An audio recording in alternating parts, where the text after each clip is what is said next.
Yevropada, ya'ni men ko'rgan joylarda boy bo'ladimi, kambag'al bo'ladimi, 4 ta komnatasi bo'ladi. Bitta mehmonxona, ota-onasi xonasi, ya'ni ota-xonasi, bitta o'g'il bolalarga xona, bitta qiz bolalarga xona. 4 ta xona. Bo'ldi, boshqa xona, xona hisoblanmaydi. Ya'ni 4 ta xona. Boy bo'ladimi, kambag'almi farqi yo'q. Lekin hojatxona ikkita bo'ladi albatta. Ishda ham bo'ladi.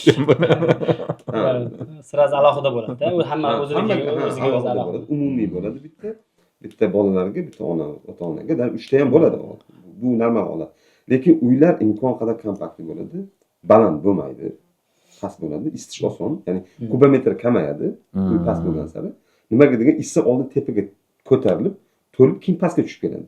Shuning uchun uyni baland qilmaydi ular. Yevropada men u kabizni ham karis tuyuladi deyishadi, kichkina. Past bo'ladi. Endi bizda baho bo'ladi deydi. Bilmayman u qayerdan kelgan u gap. Oldin uy narsa yo'q edi. Oldin ham barho bo'lgan, lekin past uylarda ham. Yo'q, 20 desam 25-30 yil oldin unaqa baland uylar bo'lmasdi. Juda kam bo'ladi. Hammada past uy, kompaktli bo'ladi. Keyin boshlandi. Keyin boshlandi. 2000-yildan keyin, 2005dan keyin sekin shunaqa boshlandi.